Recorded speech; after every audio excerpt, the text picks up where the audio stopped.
Well, welcome back once more to my increasingly popular YouTube channel as we charter the developing years of vintage off-road motorcycles right here in my world of classic dirt bikes. Now in this instance we are going to concentrate on the first of three videos as we feature some of the iconic machines in the Terry Pickering classic dirt bike collection. This 1977 390 Husqvarna is just one of the very nice machines in Terry's collection, and I will be featuring more of Terry's bikes in future videos here on my YouTube channel in the coming weeks.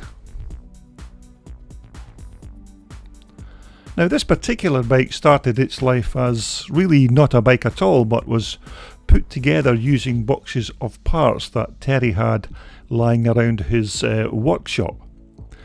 Now Terry never actually built this machine himself as he was just far too busy with all his work commitments and family life, so this project was entrusted to his local motorcycle bike building expert Keith Ree. Now Keith has completed many of these classic machines for Terry in the past, and we will see more examples of Keith's bike building handiwork in the coming weeks here on my YouTube channel. Now these 390 Husqvarna motors were of course manufactured using die-cast magnesium crank casings. They also had magnesium side covers and of course magnesium on the front and rear brake back plates.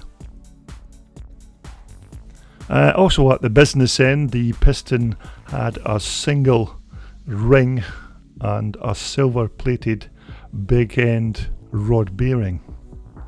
Now the 77 390 of course was fitted with a reed valve induction and this lovely Mikuni carburetor, and the 77 model also at this time had a new air filter system with a bigger surface area and a very unique snap lid for quick servicing.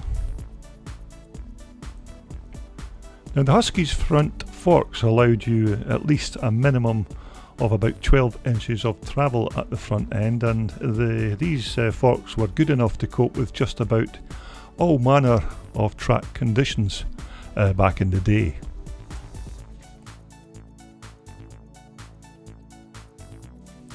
Now the handlebars were Husqvarna's own lightweight heat-treated units with what was called at the time the Whirlpool throttle Gunnergasser. When it comes to the colour of the fuel tanks on these 1970s Husqvarna bikes, this black colour for me is possibly the best, as it just seems to fit in perfectly with that silver coloured Husqvarna chassis. And of course these 390 77s had a well designed chrome moly frame which gave the bike greater strength and stability. Now from what I can recall about this bike, the exhaust was a double wall affair with a spark arrestor tailpipe which also kept the decibel level to a reasonable amount when that 390 motor was on full song.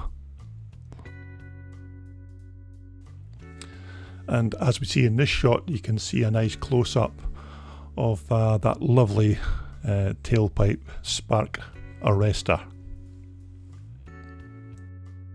And of course Husqvarna manufacturing was founded in Sweden in 1689, where they originally started out making rifle muskets, and that is where this iconic Husqvarna logo came from, and it's still used to this day and depicts a gun sight viewed from the end of a barrel. Now when this bike was introduced in 1977, the 390 CR was, according to Cycle magazine at the time, it was listed as a no-compromise expert level motocrosser that could double as an enduro mount or desert racer. But in a nutshell, what they actually meant have to say was that the 390 was probably the most versatile dirt bike ever to be produced by Husqvarna. Now, of course, throughout the 1960s and 1970s, Husqvarna was an extremely dominant force in the motocross world, and machines such as our 1977 390 model helped him go on to win 14 motocross world championships in the 125, 250 and 500cc formulas. Now, of course, our featured model here had a 17-inch rear wheel with that magnesium brake back plate and a 21-inch standard motocross wheel at the front. Now, in 1977, these 390 CRs put down about 34 horsepower and developed about 28 foot-pounds of torque. But also Husqvarna had some iconic riders on their books in the heady days of the 1970s, including the likes of Brad Lackey and of course that Swedish legend Heikki Mikkola, or the Flying Finn as he was more commonly known. Now, also in 1977, this was another big turning point for the Husqvarna manufacturing company, because that was the year that Husqvarna motorcycles was then purchased by one of Sweden's largest domestic appliance suppliers, Electrolux. But of course, there is no mistaking the actual competitive pedigree of these Husqvarna machines, and they are still classed as some of the best motocross machines ever to grace the planet.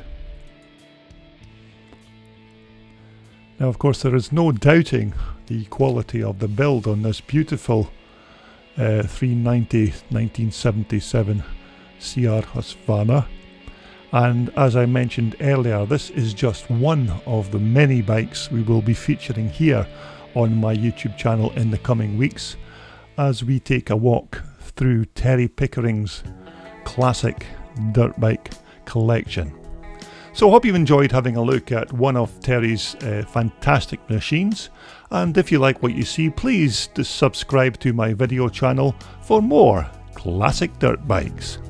This video was brought to you in association with Love Sport Motocross Race and Leisure Wear, and also in association with VMX Magazine, the world's undisputed #1 publication for all your vintage and classic dirt bike motorcycles.